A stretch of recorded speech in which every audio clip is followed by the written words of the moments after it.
Okay, चलिए दोस्तों, आप सभी का स्वागत है आपके अपने प्लेटफॉर्म डीके शिक्षा के ऊपर। और मैं आपका एजुकेटर डीके गुप्ता। तो जैसे कि दोस्तों आप सही बच्चों को पता होगा कि मैं आपको आपके आने वाले एग्जाम्स के लिए क्या करवाते हुए चल रहा था। तो हिंदी पेडागोजी या फिर हिंदी का शिक्षा शास्त्र करवाते हुए चल रहा था। अगर आपने मेरे लेक्चर्स देखे होंगे, अगर आपने मेरी वीडियोस देखी होंगी, तो आपको इन चीजों के बारे में पता होगा। तो उन्हीं चीजों को आगे बढ़ाते हुए चल रहे हैं और उन्हीं चीजों को हम करते हुए चल रहे हैं, जिसमें दोस्तों हमने एक टॉपिक स्टार्ट कर दिया था जो कि था आपका भाषा कौशल। आप सही बच्चों को मेरे द्वारा बताया गया था कि ये जो चैप्टर है आपका, वो बहुत ही ज्यादा इंपॉर्टेंट है अगर बात करी जाए हिंदी शिक्षा शास्त्र की, क्योंकि यहां से आपके एग्जाम में बहुत ज्यादा क्वेश्चन देखने को मिलते हैं। ठीक है, जिसमें मैंने आपका पूरा बेसिक जो था वो मैंने अच्छे तरीके से कवर करवाया था। अगर आपने मेरे लेक्चर्स देखे होंगे तो आपको पता होगा लास्ट वाला। अगर नहीं देखे तो रिकमेंड करूंगा आप उनको देख लीजिए, जिसमें मैंने आपको भाषा कौशल के बेसिक्स के बारे में बताया था। साथ ही साथ में प्रधान और गौण कौशल क्या होते हैं, साथ ही साथ में मैंने ग्रहणात्मक कौशल और उत्पादक कौशल कौन होते हैं, और साथ ही साथ में उसमें जो भाषा कौशल में जो पहला कौशल है आपका श्रवण कौशल, वो मैंने आपको पूरा करवा दिया। ठीक है, उसके महत्व क्या है, उसके उद्देश्य क्या है, उसकी समस्याएं क्या है, समस्या को दूर करने के कारण क्या है, और कुछ महत्वपूर्ण प्रश्न, वो मैंने आपको लास्ट लेक्चर में करा दिया था। आज हम बात करेंगे उसके आगे वाले के टॉपिक के बारे में। ठीक है, तो चलिए फिर और डिले ना करते हुए और देरी ना करते हुए आज के अपने टॉपिक को, आज के अपने लेक्चर को शुरू करते हैं। तो दोस्तों ये जो टॉपिक है वो टॉपिक है आपका ये वाला।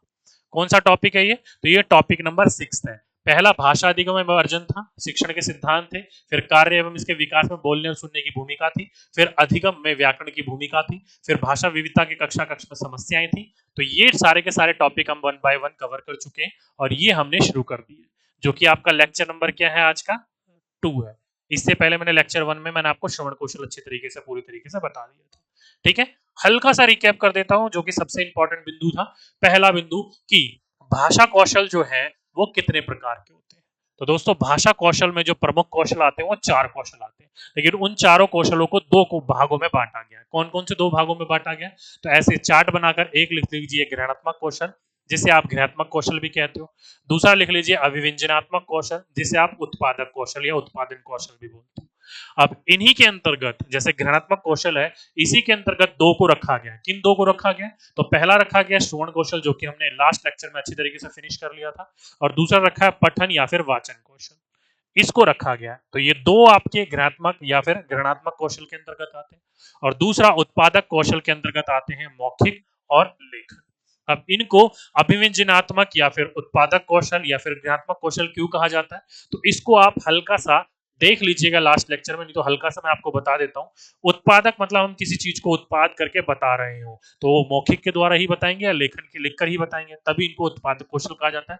और किसी ज्ञान को ग्रहण कर रहे होते हैं तो या तो पठन के द्वारा कर रहे होते हैं या फिर सुनकर कर रहे होते हैं, तो इसलिए इसको हम ग्रहणात्मक कौशल कहते हैं। ठीक है, तो जिसमें हमने जो LSR W था, मैंने आपको बोला था भाषा कौशल चार होते हैं, LSR और W। Listening, speaking, reading and writing, सुनना, बोलना, पढ़ना और लिखना। तो ये चार कौशल होते हैं, जिसमें से हमने पहला कौशल पूरा का पूरा फिनिश कर लिया था। आज हम दूसरे कौशल के बारे में बात करेंगे, स्पीकिंग स्किल्स के बारे में बात करेंगे, जिसको आप बोल सकते हो मौखिक कौशल, भाषण कौशल, वाचन कौशल, या फिर अलग अलग प्रकार के रूप में इसको, अलग अलग राप में इसको जाना जाता है।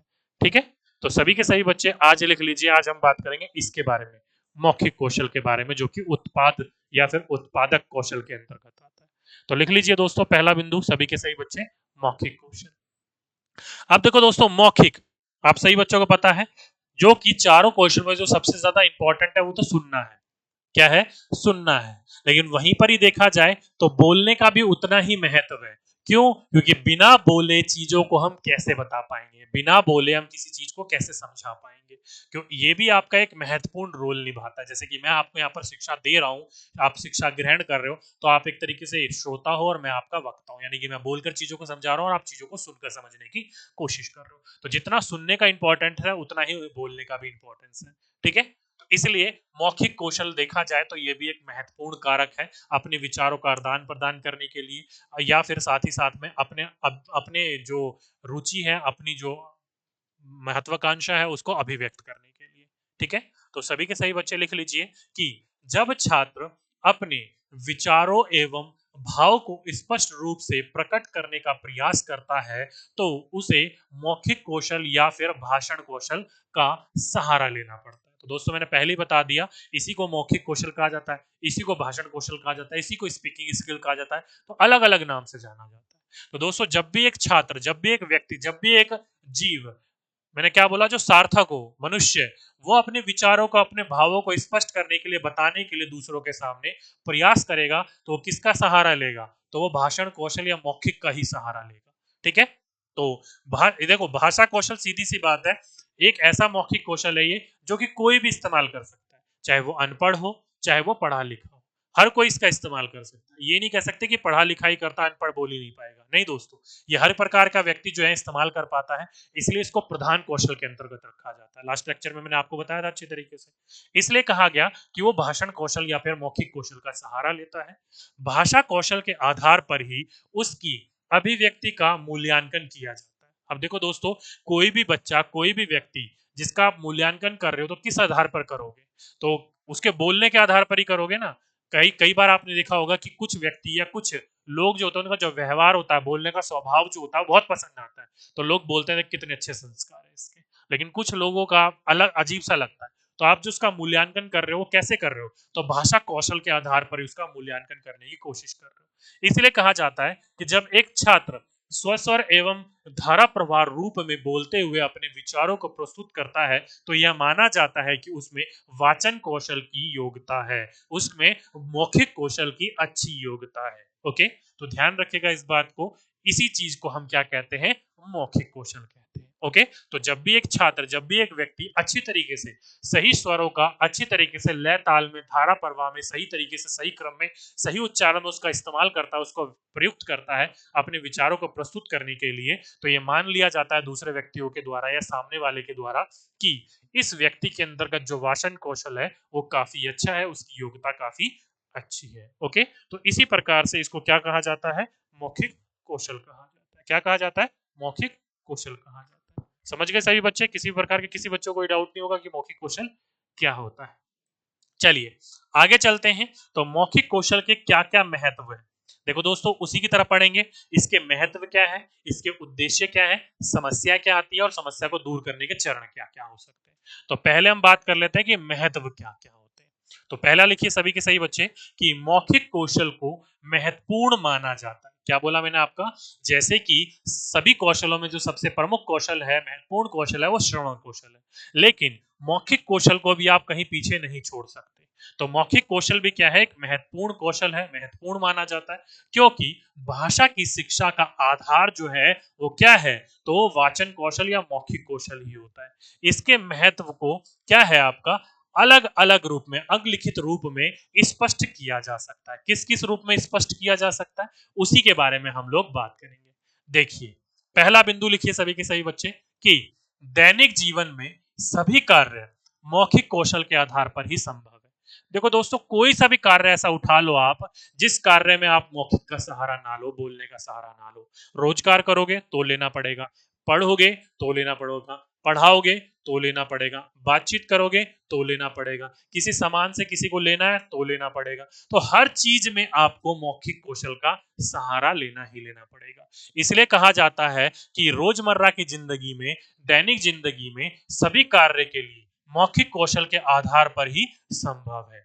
जो छात्र जितना अच्छे तरीके से बोलते हैं, उतना ही जीवन में सफल माना जाता है उनको। जैसे कि आपने देखा होगा ना, देखो दोस्तों, जो लोग अच्छी तरीके से सुनते हैं तो ज्ञान भी अच्छा प्रदान करते हैं, जो लोग बोलते अच्छा है तो लोग उनको पसंद भी बहुत करते हैं, और इस आधार पर लोगों के बीच में उनका अपने आप के अंतर्गत काफी अच्छा क्या मान लिया जाता है? अस्तित्व मान लिया जाता है, और जीवन में वो सफल भी उसी तरीके से मान लिए जाते हैं।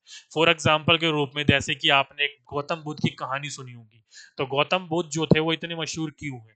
तो वो अपने विचारों से ही मशहूर हुए। जैसे कि एक जंगल के अंतर्गत एक डाकू रहा करता था, आपने बचपन में कहानी जरूर पढ़ी होगी, उंगली मार की कहानी। जो भी लोग वहां पर जाते थे, उनको वो मारकर उसकी उंगलियों को काटकर अपनी वो माला बना लेता था। तो उंगली मार ने ये एक प्रण लिया था कि मैं 1000 लोगों को मारूंगा। कितने? 1000 लोगों को मारूंगा। तो धीरे धीरे करते करते उस जंगल में जितने भी लोग आ रहे थे उनको वो मारते हुए चल रहा था। तो ऐसे करते करते उसने 999 लोगों को मार दिया। और आखिरी में जब उसकी माँ थी ना उससे मिलने के लिए जाती थी, तो आखिरी में उसकी माँ ने भी मिलने जाने के लिए जंगल में मना कर दिया। क्यों? क्योंकि उसको ऐसा लगा कि भाई उसने 999 लोग मार दिए, एक लोग और बचा हुआ, अगर कोई नहीं मिलेगा तो क्या पता वो मुझे ही मार दे। तो उसकी माँ ने भी जाना बंद कर दिया। क्यों? तो उसकी व्यवहार की वजह से, उसकी बोलचाल की वजह से, उसकी हरकतों की वजह से। लेकिन उस जंगल में कुछ समय बाद गौतम बुद्ध पहुंचे। कौन पहुंचे? महात्मा गौतम बुद्ध पहुंचे। तो जैसे ही गौतम बुद्ध वहां पहुंचे, उंगली मार उन्हें देखकर बड़ा खुश हो गया कि चलो भाई, मेरा 1000 का प्रण पूरा हुआ।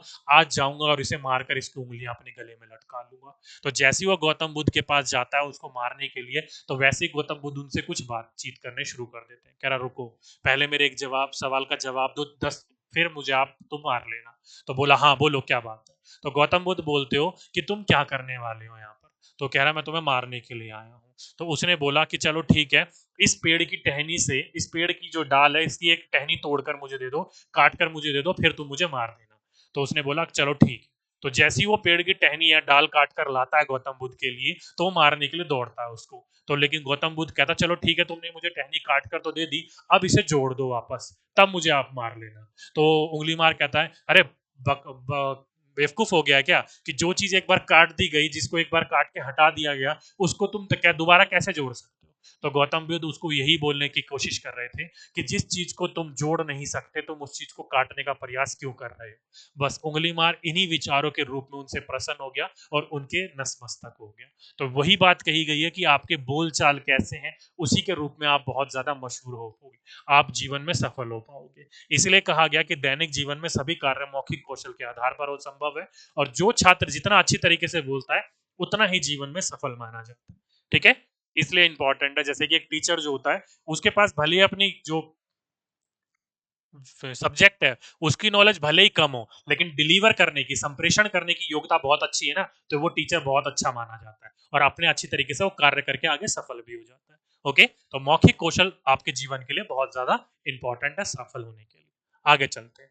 आगे चलें तो मौखिक कौशल के माध्यम से छात्र द्वारा कठिन विचारों को भी सरलतम रूप से प्रस्तुत किया जा सकता है तथा दूसरे के मनोभाव को भी सरलतम रूप से समझा जा सकता है। देखो दोस्तों, क्या बोला मैंने आपका यहाँ पर कि जो भी बच्चा मौखिक रूप में इस्तेमाल कर रहा है, जैसे कि फॉर एग्जाम्पल के रूप में किताबी रूप में बहुत चीजें लिखी हुई हैं, लेकिन कई बार किताबी चीज हमें समझ में नहीं आती है, तो उन किताबी चीज को कोई व्यक्ति सरलता रूप से बताने के लिए आ जाए तो कितना अच्छा लगता है। तो वही वाली बात कही गई है कि मौखिक रूप से किसी भी माध्यम में, जो भी माध्यम है, उस माध्यम में छात्रों को कठिन कठिन विचार जो है, कठिन कठिन शब्द है, उसको भी आप सरल रूप में समझा सकते हो, प्रस्तुत कर सकते हो, और इस तरीके से जो बच्चों के मनोभाव है उसको सरलतम रूप से आप उसको समझा सकते हो। ठीक है, तो मौखिक रूप एक ऐसा रूप है जिसको आसान शब्दों में सामने ला सकते हो बच्चों को, और समझाने में, समझने में बच्चे की मदद कर सकते हो।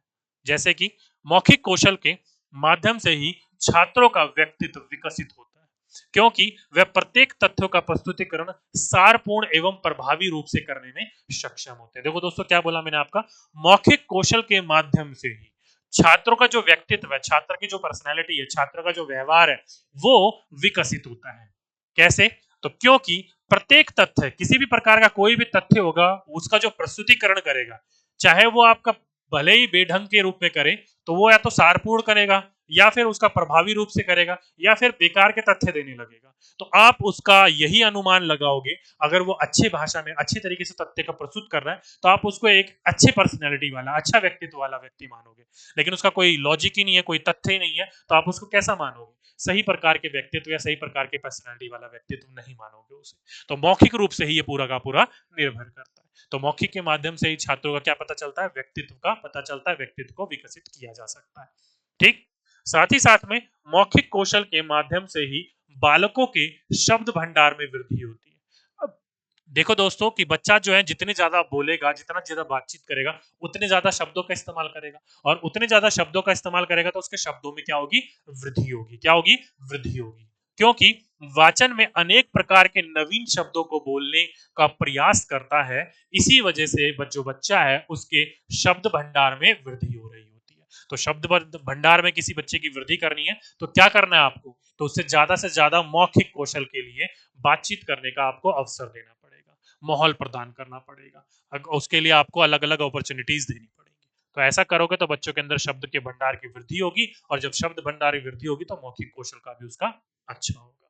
ठीक है, तो ये सभी के सभी क्या थे, तो ये सभी के सभी आपके भाषा के लिए महत्व, जो मौखिक कौशल के लिए महत्व है वो। अगला देखिए, अपने भाव और विचारों को प्रभावी ढंग से सार्थक शब्द में बोलकर व्यक्त करने को मौखिक अभिव्यक्ति कहते हैं। क्या बोला मैंने दोस्तों, अपने भाव, आपके अंदर जो भी भावनाएं चल रही हैं, जो भी आपके अंदर विचार चल रहे हैं, जो भी आपके अंदर आइडियाज चल रहे हैं, उसको अगर आप प्रभावी ढंग से, सही ढंग से, तथ्य के साथ प्रस्तुत करते हो, सार्थक शब्दों के साथ दूसरों के सामने बोलकर व्यक्त करते हो, उसी को हम लोग क्या कहते हैं, मौखिक अभिव्यक्ति या फिर मौखिक कौशल कहते हैं। जैसे कि मैं आप लोगों के सामने क्या कर रहा हूँ, बोलकर ही सारी की सारी चीजें प्रस्तुत कर रहा हूँ, तो ये क्या है, मेरी मौखिक अभिव्यक्ति है, तो उसी को हम क्या कहेंगे, मौखिक कौशल कहेंगे। साथ ही साथ में अगर आपसे पूछा जाए कि मौखिक अभिव्यक्ति के लिए कितने प्रकार के पक्षों का हम इस्तेमाल करते हैं, तो मौखिक अभिव्यक्ति के लिए हम मुख्यतः 5 पक्षों का इस्तेमाल करते हैं। पहला, शुद्ध उच्चारण। क्या करना है आपको, पहला शुद्ध उच्चारण, की जो बच्चा है, जो आप बोलने की कोशिश कर रहे हो, जो उसके सामने सुनाने की कोशिश कर रहे हो, कुछ भी कर सकते हो, तो उसमें आपको क्या करना है, शुद्ध उच्चारण करना है। तो बच्चे के लिए आप जो भी मौखिक कौशल विकास करने की कोशिश कर रहे हो, तो शुद्ध उच्चारण करना है आपको।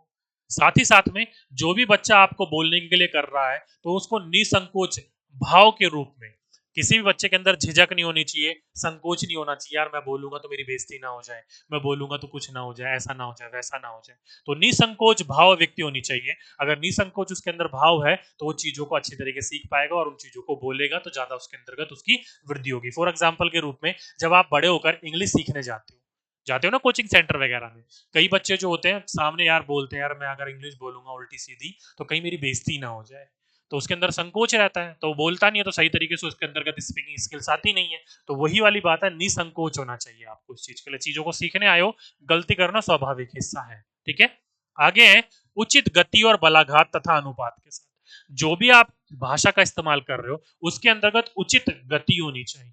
ये नहीं कि जैसे कि बोल रहे हो, ये नहीं कि आप बोल, मतलब सामने वाला थक जाएगा, भाई ये बोलना क्या चाहता है।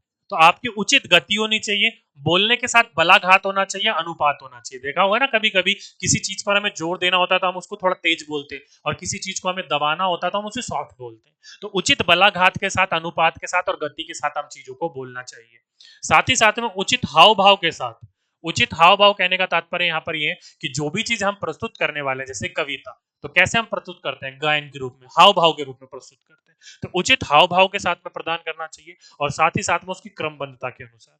ये नहीं कि आप बोल दो कि नहीं, ये आप बोलो, और का, क्या, किस लिए, कौन, ऐसे शब्द इस्तेमाल नहीं, क्रम होना चाहिए उसके बीच में। ये नहीं कि किस लिए बोलना है, ये किस लिए बोलना है, ये वो किस लिए बोल, तो एक क्रम होना चाहिए उस चीज के बीच में। तो क्रमबद्धता के रूप में आप इस्तेमाल कर रहे हो, तो बच्चा उस चीज को सीखेगा भी, और आपकी बात जो आप बोलना चाहते हो वो दूसरा समझेगा भी। तो ये आपके 5 पक्षों का आप इस्तेमाल करते हो। इन 5 पक्षों का आप अच्छे से इस्तेमाल करोगे तो आपकी मौखिक अभिव्यक्ति सामने वाले को अच्छी भी लगेगी, और सामने वाला आपकी चीजों को समझ भी पाएगा कि भाई ये बोलना क्या चाहता है।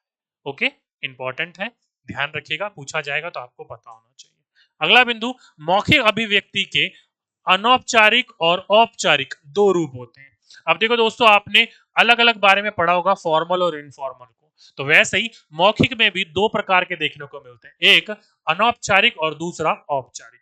अब कई बच्चे सोचेंगे ये अनौपचारिक क्या है और ये औपचारिक क्या है, तो दोस्तों दोनों को एक एक करके मैं आपको समझाता हूं। देखिए, फॉर एग्जाम्पल के रूप में, जब आप अपने दोस्तों से मिलते हो, अपने फ्रेंड से मिलते हो, अपने कलीग से मिलते हो, तो आप उनसे कितना इनफॉर्मली रूप से बिहेव करते हो, बातें चलते हो, कभी कंधे पे हाथ रख लिया, और पार्टी कब दे रहा है, गाली गलौज में भी कई दोस्त बात करने लग जाते हैं आपस में, तो क्या होता है, वो इनफॉर्मली होता है। लेकिन वहीं पर ही जब आपसे आपके माता पिता बात करते हैं, आपके घर पर मेहमान आते हैं, तो आप उनको हाथ जोड़ कर प्रणाम करते हो, पाँव वगैरह छूटते हो, पूछते हो ना, और मामा जी और फूफा जी पानी लोगे। वैसे आप भले घर में किसी से ना पूछो कि पानी लोगे कि नहीं लोगे, ठीक है, घर वाले वहां पर मम्मी बोल दे एक गिलास पानी दे दे, मैं बाहर जा रहा हूं, तू ले लेना उठकर अपने आप ही, यूं बोल दो। लेकिन वैसे अगर आपके घर में मेहमान आ जाओ, तो एक तरीके से आप बिल्कुल बिहेव चेंज हो जाता है आपका, क्यों? क्योंकि आपको लगता है यार मैं बोल दूंगा खामा खाया उल्टा सीधा ना समझने लग जाए, घर पर जाकर दूसरों के सामने मेरी बुराई ना करने लग जाए। तो वो आपकी दो भाषाओं का आप इस्तेमाल करते हो। जब आप फ्रेंडों के साथ होते हो, अपने कलीग्स के साथ होते हो, तो अनौपचारिक रूप में बिहेव करते हो। जैसे कि फॉर एग्जाम्पल के रूप में जब आप अकेले बैठे होगे तो आप कुछ भी हरकतें करने लग जाओगे, कैसे भी हरकतें करने लग जाओगे। जैसे कि आप घर में रहते हो तो कैसे रहते हो, अधिकतर शॉर्ट्स वगैरह निक्कर वगैरह में या बनियान वगैरह में रहते होगे, ठीक है। या फिर जो महिलाएं होंगी, लड़कियां होंगी, वो पैंट पजामा वगैरह या फिर जो टी शर्ट वगैरह होती है वो। लेकिन जैसे ही आपको बाहर जाना होता है तो अच्छे तरीके से आप सूट वगैरह, जीन्स वगैरह, शर्ट वगैरह पहनते हो और जब निकलते हो। तो एक घर में रहना हो गया और एक बाहर निकलना हो गया, दोनों में सच के। और एक पार्टी में जाना हो गया, दोनों में अलग तरीके से जाओगे। तो उसी प्रकार से जब आप अपने दोस्तों के साथ रह रहे हो तो अनौपचारिक व्यवहार करते हो, और जब आप अपने मेहमानों के साथ किसी इंटरव्यू वगैरह में जा रहे हो तो औपचारिक का इस्तेमाल करते हो। तो भाषा के ये दो रूपों का इस्तेमाल किया जाता है, औपचारिक और अनौपचारिक। ओके, इंपॉर्टेंट फैक्टर है, ध्यान रखिएगा। और साथ ही साथ में औपचारिक मौखिक अभिव्यक्ति जो होती है, यानी कि जो बिल्कुल फॉर्मल होती है, जो विद्यालय में स्कूलों में सीखी जाती है, वो भी आपको दो उपभागों में बांटा जा सकता है। किन किन दो उपभागों में? तो पहला साहित्यिक और दूसरा व्यवहारिक। अब साहित्यिक क्या है? तो इसमें नियम बंधे हुए हैं, कंठस्थ कराए जाते हैं, याद कराया जाता है, व्याकरणीय नियमों के ऊपर बात होती है, पूरा एक बोल सकते हो नियमबद्ध व्यवस्था होती है, नियम के रूप में सारी कंठस्थ करवाई जाती है। लेकिन व्यवहारिक क्या होता है? व्यवहार में धीरे धीरे हम उसको लेने लग जाते हैं और धीरे धीरे हम उसका इस्तेमाल करने लग जाते हैं। जैसे कि मातृभाषा। मातृभाषा आपने कैसे सीखी? व्यवहारिक रूप में सीखी, कहीं पर कोई कोचिंग ट्रेनिंग वगैरह लेने गए नहीं। बाकी जो दूसरी भाषा है जैसे कि इंग्लिश, फ्रेंच, चाइनीज, वो कैसे सीखोगे? साहित्यिक सीखोगे, जिसका आप ग्रामर सीखोगे, व्याकरण के साथ नियम कंठस्थ करने के लिए साथ सीखोगे, साथ ही साथ में उसको व्यवहार आपका अलग अलग तरीके से करके अधिगम करने की कोशिश करोगे। तो एक होता है आपका भाषा औपचारिक के अंतर्गत साहित्यिक, और एक होता है व्यवहारिक। तो पूछा जाएगा औपचारिक भाषा को कितने भागों में बांटा क्या जा सकता है? तो दो उपभागों में बांटा जा सकता है। और इन्हीं दो उपभागों को आपको पता होना चाहिए, साहित्यिक क्या होता है और व्यवहारिक क्या होता है। ओके, इंपॉर्टेंट फैक्टर है, इंपॉर्टेंट पॉइंट है, पूछा जाएगा एग्जाम में, तो आपको इन चीजों के बारे में पता होना चाहिए। अगला है परस्पर बातचीत, यानी कि वार्तालाप जो होता है वो सुनने और बोलने के कौशल के विकास में सहायक होता है। जैसे कि दोस्तों लास्ट लेक्चर में मैंने आपको बताया था कि बच्चे के अंदर अगर आप सब श्रवण कौशल का विकास करना चाहते हो तो क्या करोगे आप उसको? तो उसको आप बातचीत करने का मौका दोगे। तो बातचीत करने के मौके से बच्चा जो है वो सुनेगा भी, और सुनने के साथ साथ बोलेगा भी। तो इसलिए कहा जाता है कि वार्तालाप या परस्पर बातचीत जो होता है वो सुनने के कौशल में विकास करता है, यानी कि श्रवण कौशल में भी विकास करता है, और साथ ही साथ में बोलने यानी कि मौखिक या भाषण कौशल के अंतर्गत भी विकसित करता है, उसको विकास करता है। तो अगली बार आपके एग्जाम में पूछा जाएगा कि एक बच्चा है प्राथमिक अवस्था के अंतर्गत, उसके अंदर आपको भाषा कौशल का विकास करना है, तो आप निम्नलिखित में से क्या करोगे? तो आप उसको परस्पर बातचीत करने के मौके दोगे। ओके, इंपॉर्टेंट बिंदु है, ध्यान रखिएगा इस बात को। चलिए आगे चलते हैं। अब बात कर लेते हैं भाषा कौशल के महत्व। क्या बात कर लेते हैं? भाषा कौशल के महत्व। भाषा कौशल के महत्व, भाषा कौशल के महत्व नहीं होगा, उद्देश्य होगा। महत्व तो हम पढ़ रहे थे ना अभी अभी। क्यों? चलिए कोई नहीं, मैं एक बार चेक कर लेता हूँ, कोई दिक्कत वाली बात नहीं है। शायद ये रीटाइप कर दिया, क्या कर दिया, 2 मिनट रुको मेरे दोस्तों। कोई बात नहीं, वैसे हमने महत्व पढ़े हैं अभी अभी अभी आप लोगों ने देखा। तो हमने क्या पढ़े? पहले महत्व भी तो पढ़े थे, ठीक है। कहीं चीजें रिपीट ना हो गई हो, आपको दिक्कत ना हो जाए, समय वेस्ट ना हो जाए आप लोगों का।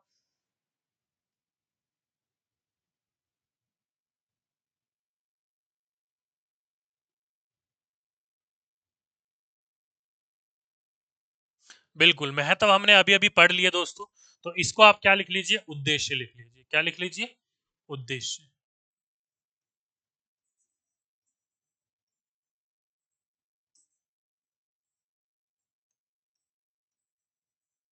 क्या लिख लीजिए? उद्देश्य। ये महत्व नहीं है, अभी अभी हमने महत्व भी पढ़ रहे थे।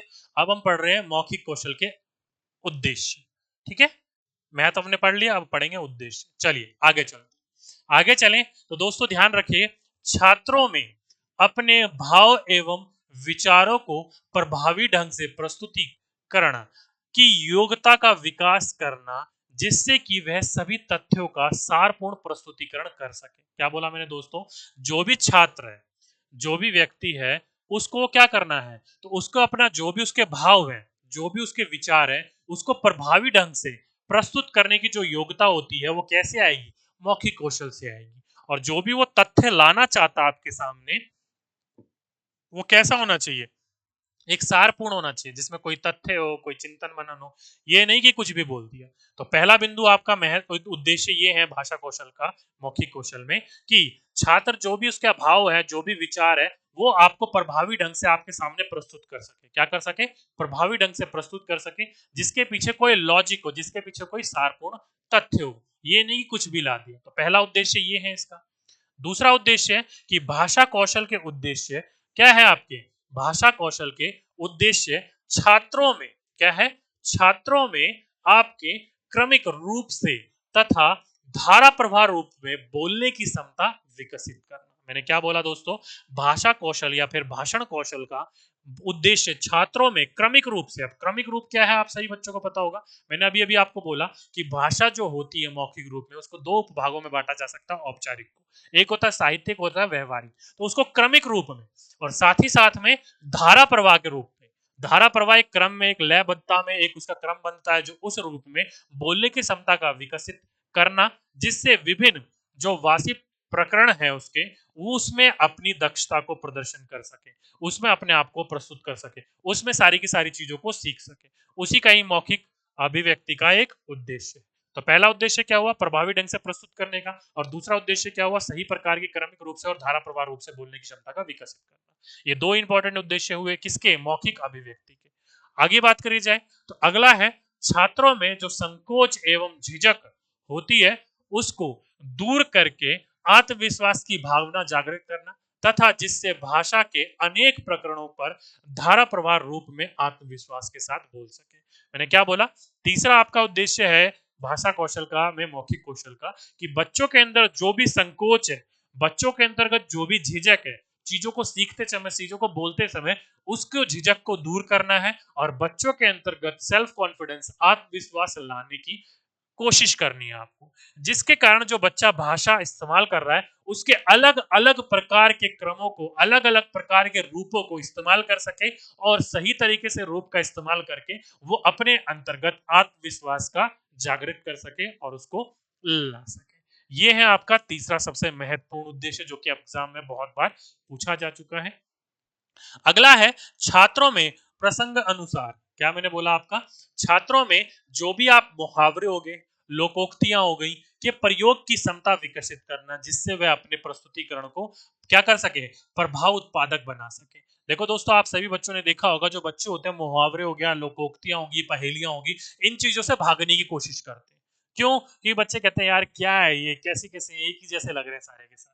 तो इसलिए इन चीजों से बच्चों से भागने की कोशिश करते हैं। लेकिन दोस्तों, अगर आप बच्चों के अंतर्गत इन चीजों के बारे में रुचि उत्पन्न कर दो, क्यों? क्योंकि ये चीजें ऐसी हैं जो कि रुचि उत्पन्न की जा सकती है, काफी अच्छा आता है, काफी अच्छा लगता है बच्चों को इन चीजों को पढ़ना। अगर आपने रुचि उत्पन्न कर दी, उसके अंतर्गत तीन प्रकार की क्षमता उपयोग कर दी, तो बच्चा जो है अपने जो भी विचार होंगे, जो भी उसकी चीजें होंगी, उसको अच्छी तरीके से, प्रभावपूर्ण तरीके से आपके सामने वो प्रस्तुत कर पाएगा।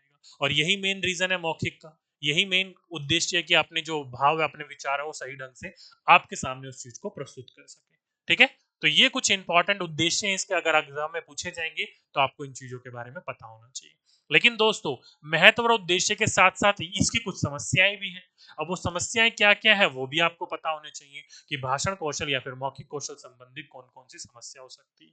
जैसे कि दोस्तों, पहला कि भाषा कौशल की प्रमुख बाधा छात्रों में आत्मविश्वास के अभाव को माना जाता है। इसके कारण छात्र में अपने कथन में क्या है आपका? ओसाजिता, ओके, ओजस्विता, ओके, ओजस्विता नहीं ला पाते। अब ये देखो, ओजस्विता क्या है?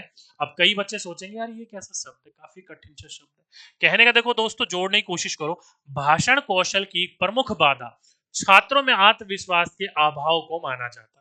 इसके कारण जो छात्र होता है ना, वो अपने कथन में जो उसका आत्मविश्वास होता है, जो उसके कथन में उसके जो विचार होते हैं, जो उसके कथन में उसकी भावनाएं होती है, वो सही तरीके से आपके सामने प्रस्तुत नहीं कर पाता है, वो नहीं ला पाता है। उसी को हम क्या कहते हैं? ओजस्विता कहा जाता है। ठीक है? तो पूछा जाएगा तो आपको पता होना चाहिए। अभी आत्मविश्वास की कमी के कारण क्या क्या चीजें देखने को मिलती है? तो दोस्तों, इस कारण की वजह से काफी समस्याएं देखने को मिलती है। जैसे कि भाषण में अर्थ का अनर्थ उत्पन्न हो जाता है।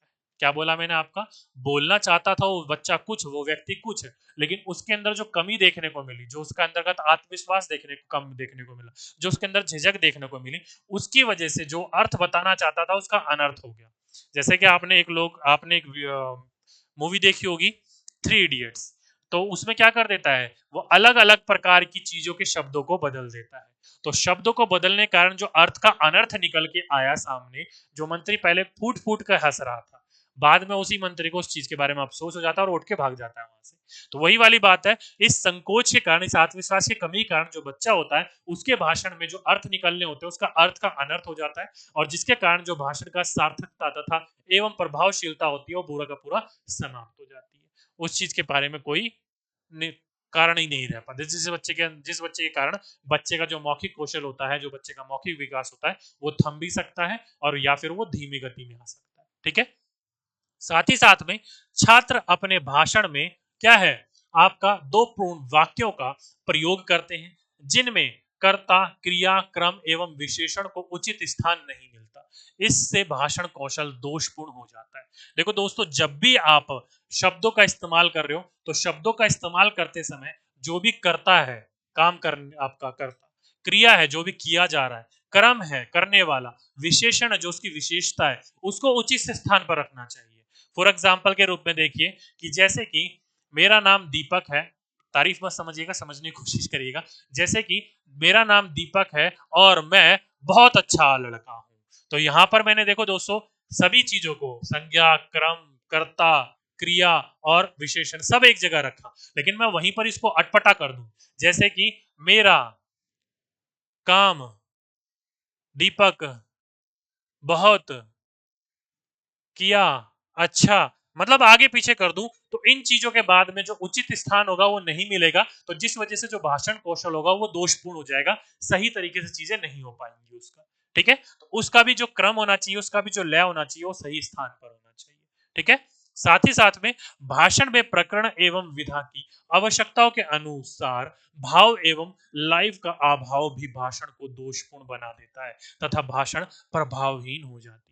देखो दोस्तों, क्या बोला मैंने आपका कि भाषण में जो प्रकरण होते हैं, जो विधा होती है, उसकी आवश्यकता के अनुसार जो उसके भाव है, जो उसके लाइव, यानी कहने का मतलब जो उसके विचार, जो तथ्य, जो उसकी भावना, जो उसकी सहानुभूति है, वो जो होती है वो सही तरीके से लाइन में, उसके कारण जो कमी देखने को मिलती है, जो अभाव देखने को मिलती है, वो भी देखने के कारण ये जो भाषण होता है वो दोषपूर्ण हो जाता है। फॉर एग्जाम्पल के रूप में आपको एक कविता सुनानी थी और कविता सुनाते सुनाते सुना उसमें कोई हाव भाव नहीं है, कोई लयताल नहीं है, बस खड़े हो गए, ये दिल मतलब अलग अलग प्रकार की, फॉर एग्जाम्पल के रूप में जैसे कि आप सुनाओ वंदे मातरम।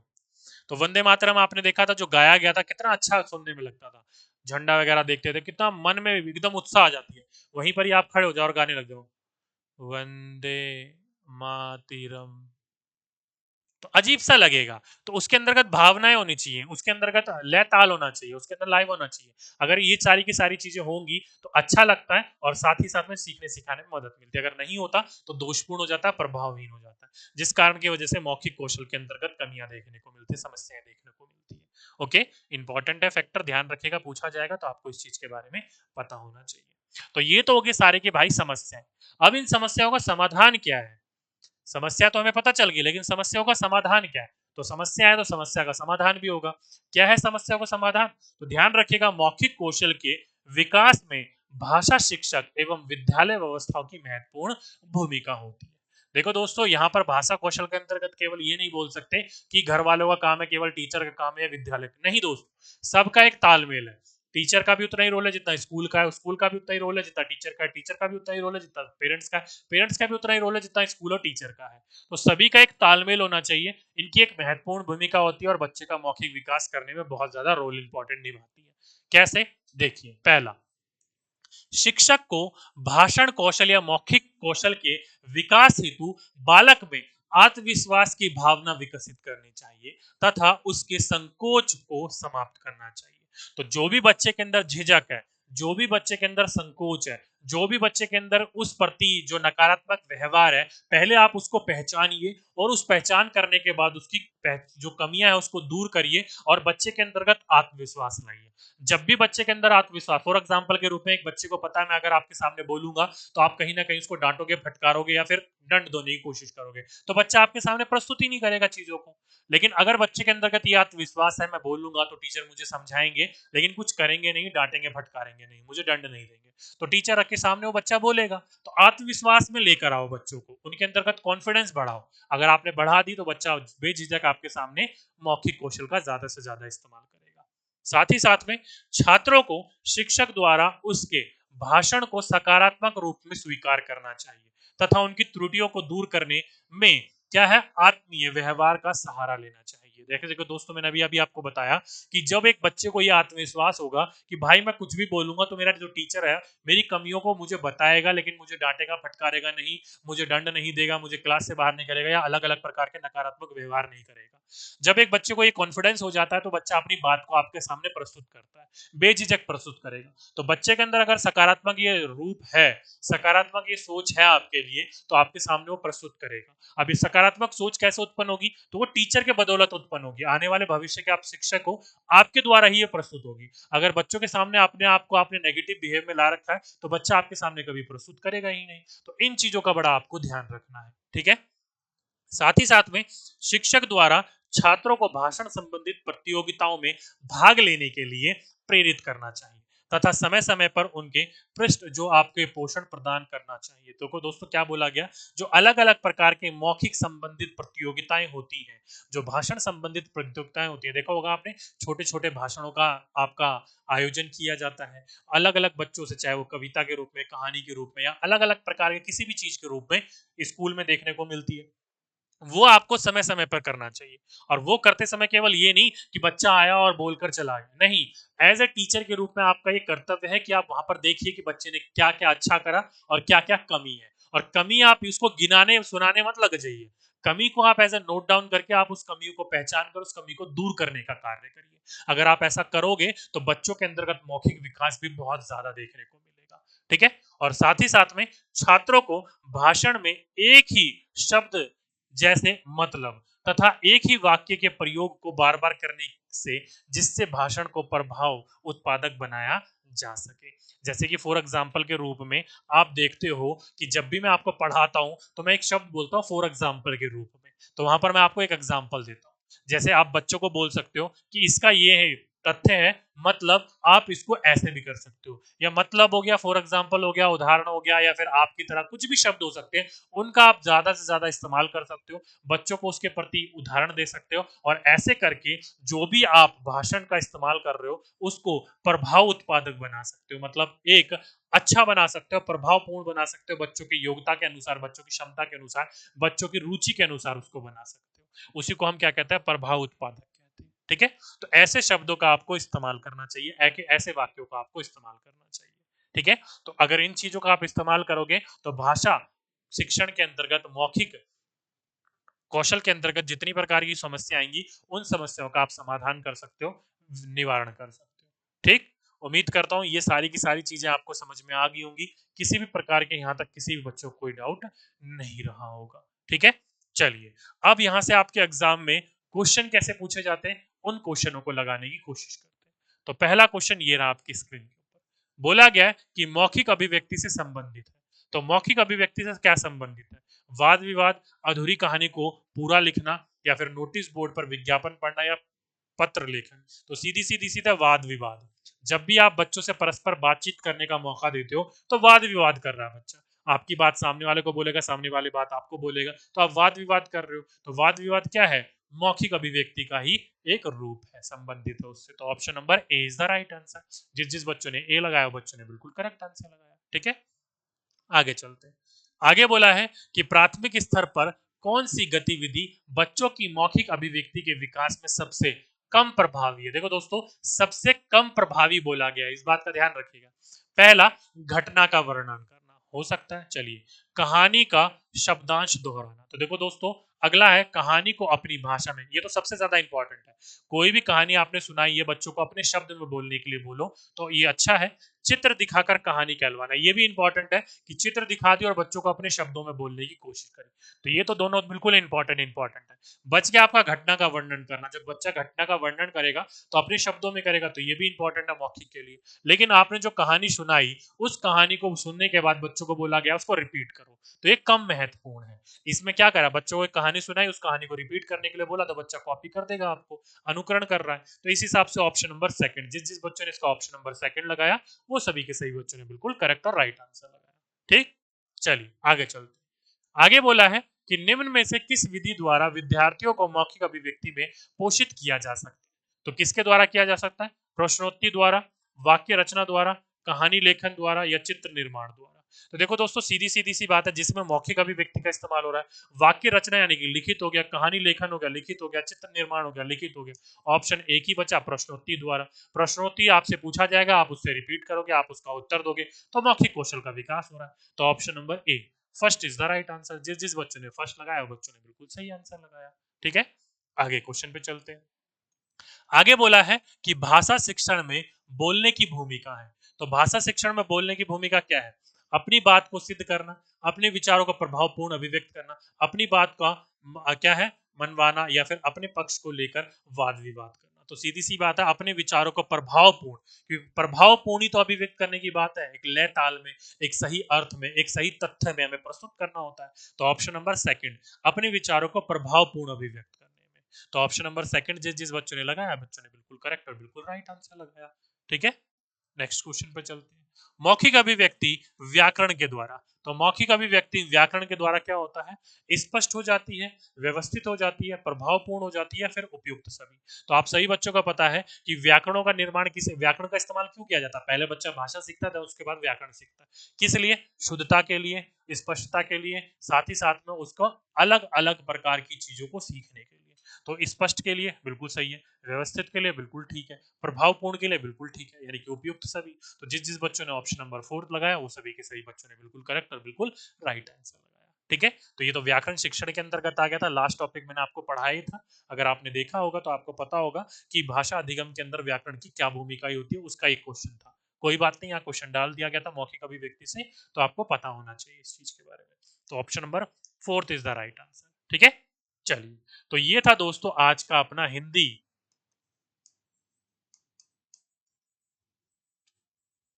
पेडागोजी के अंतर्गत चैप्टर नंबर 6 का L2। उम्मीद करता हूँ ये सारी की सारी चीजें आपको अच्छी तरीके से समझ में आ गई होंगी, किसी भी प्रकार के किसी बच्चों को दिक्कत नहीं होगी। तो आज केवल दोस्तों ये मौखिक अभिव्यक्ति जो हमने पढ़ा यहीं तक ही रहने देते हैं। जब नेक्स्ट क्लास में मिलेंगे तो यही टॉपिक नंबर 6 का लेक्चर नंबर 3 करेंगे, और जिसमें हम क्या करेंगे, तो जिसमें हम करेंगे पठन कौशल के बारे में। तो हम लाइन से कर रहे हैं, पहले हमने सुनना सीखा, फिर उसके बाद में बोलना, अब जो है हम पढ़ना सीखेंगे, फिर उसके बाद में लिखना, और ये टॉपिक हमारा बिल्कुल फिनिश हो जाएगा। ठीक है, कुछ महत्वपूर्ण तथ्य भी बात कर लेंगे, टेंशन नहीं है, फिर ये चैप्टर हमारा खत्म। ठीक, तो चलिए दोस्तों, ये था आज का अपना पूरा का पूरा टॉपिक। उम्मीद करता हूँ मौखिक कौशल पूरा का पूरा आपको अच्छी तरीके से समझ में आ गया होगा। बाकी जब नेक्स्ट लेक्चर में मिलेंगे तो पठन कौशल के बारे में पढ़ेंगे। ठीक है, तो चलिए दोस्तों, आज के लिए बस इतना ही। आपसे फिर मुलाकात होगी एक नेक्स्ट वीडियो में एक नेक्स्ट टॉपिक के साथ। जब तक के लिए सभी बच्चों को धन्यवाद।